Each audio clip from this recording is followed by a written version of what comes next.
Hi, my name is Autumn Dickson, and this week is November 24th through the 30th of the Come Follow Me program associated with the Church of Jesus Christ of Latter-day Saints. And this week we are studying Doctrine and Covenants, section 135 through 136. So, context for what we're talking about this week. Joseph Smith and his brother have been martyred, and Brigham Young has become the prophet. The saints were expelled from Nauvoo, and it was Brigham Young's job to help look for a permanent home out west. What Brigham Young did in helping the saints move across the country was one of the most impressive immigrations that happened in American history. I remember reading about it in 8th grade in my American history textbook. There was a section devoted to this exodus because it was so impressive what Brigham Young did. Interestingly enough, it did not start out that way.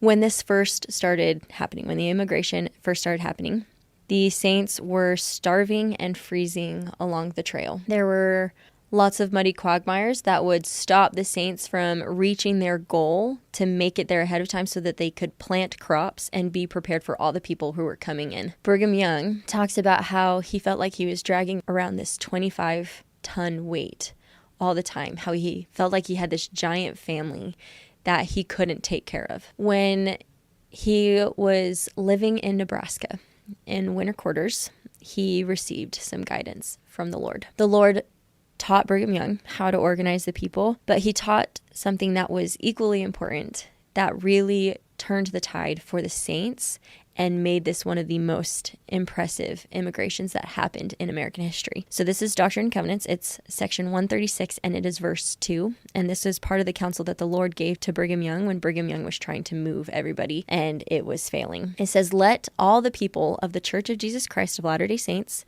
and those who journey with them be organized into companies with a covenant and promise to keep all the commandments and statutes of the Lord our God." So the companies were supposed to stick together. People were supposed to be organized into these companies, and they entered into covenants as part of being in a company.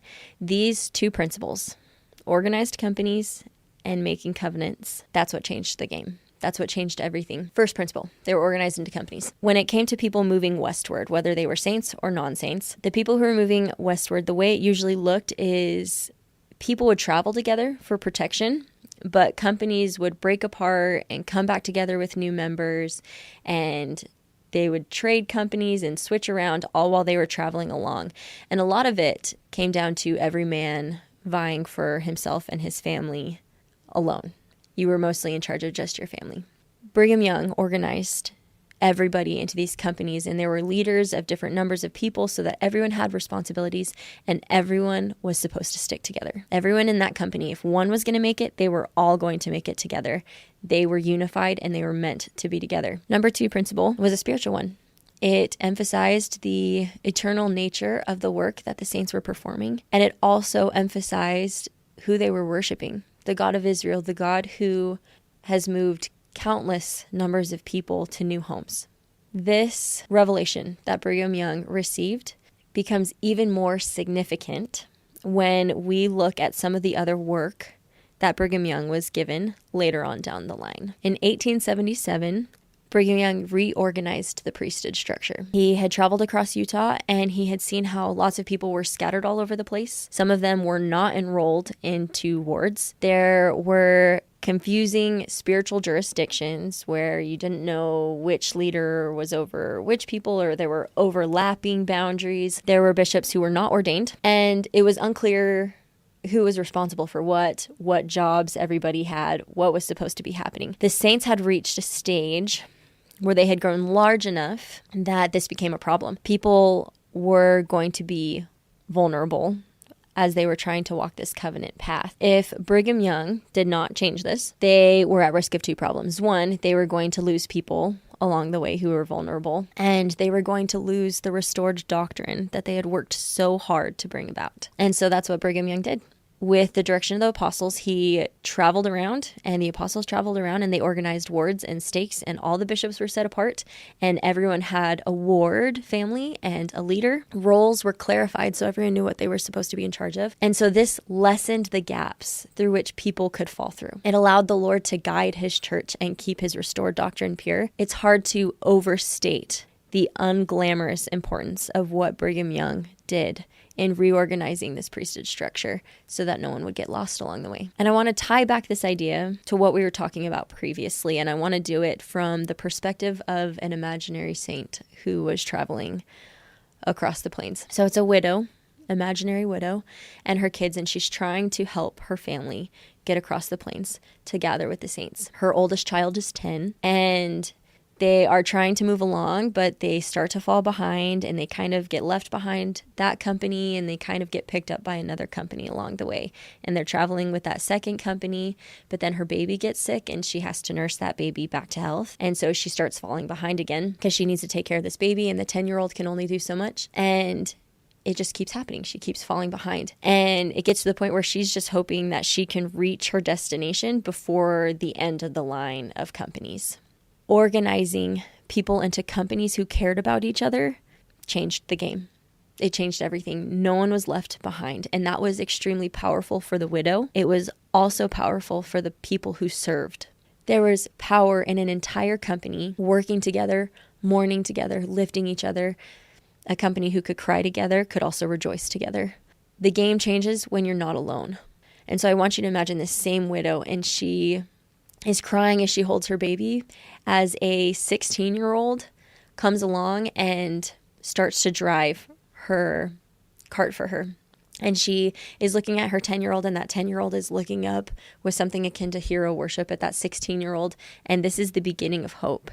It renewed her faith in the ability of her family to make it to the destination, to keep that commandment to gather Zion. Not to mention, it changed the 16-year-old. It changed him as he helped this family. Zooming out a little bit, it also invited the Lord to rain down manna on the heads of the saints as they were traveling, as they took care of each other.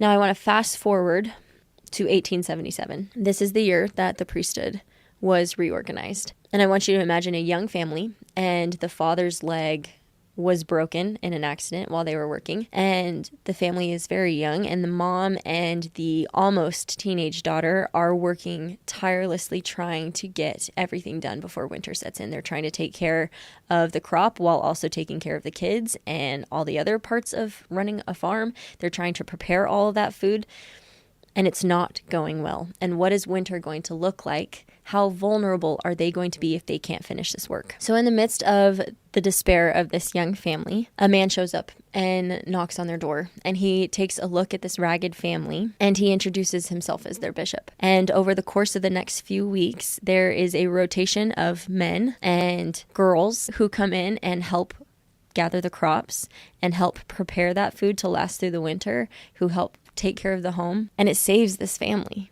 And this is beautiful, and it's good, and it's inspiring, and I want to fast forward again to our day. We are accustomed to living in wards and stakes and having this organization that enables lightning fast communication from the Lord to every ward member. If the Lord wants something changed, he can implement it overnight because of our priesthood organization, our priesthood structure. I find an extraordinary parallel between this idea of Brigham Young helping bring the saints along the path to Zion by organizing them into communities and having them enter into covenants to be part of that company. Being organized into a company, into a ward, can change the game if it's being used effectively. I want you to picture for a moment the saints moving across the plains to that destination they were trying to reach Zion. And I want you to imagine they all stuck together like they were supposed to. They were all geographically in the same area. But I want you to imagine what it would look like if they were still all laboring alone. If the entire company were like, we're going to stick together and we're not going to separate, but that one widow who couldn't make it on her own meant that no one else could move forward. It was effective because they became a family. They had common goals. When was the last time that you looked around at your ward and saw a family? When was the last time that you put in a concentrated effort on becoming family with your ward? When was the last time you ministered so that no one would get lost on the plains, physically or spiritually? This isn't just about the widow. It's about the widow, but it's not just about the widow. It's about forgetting your problems and becoming a part of something bigger and having a common purpose to work towards together. There was a vast difference between the beginning of this immigration and the end. And I believe that that is the same difference we're going to find in our own lives today if we recognize what the Lord has given us by organizing us into companies, into wards, to travel along the covenant path. I testify that wards and stakes and leaders and the priesthood organization are all gifts from the Lord. I believe that we have not reached the full power of what we have been given with this organization. And I worry that not recognizing what we've been given is going to stall everyone along this covenant path, not just the widow, but everybody along this path. Zion is available. It's available everywhere, but Zion means taking care of everybody. Being in a ward family is a huge part of that. If you want to reach Zion, that means everyone coming together. The Lord wants us to have those blessings, to have the blessings of Zion, and He wants us to have those blessings today, but He can't force us to step into those blessings. He offered them. He gave us a word, but He cannot force the blessings of Zion upon us. He can simply offer it and then just wait, to step back and wait for us to create it, to be a part of it. I testify that the Lord gave us this organization to protect and lift us because He loves us. There are so many blessings awaiting us in Zion and all along the covenant path. And I say that in the name of Jesus Christ. Amen.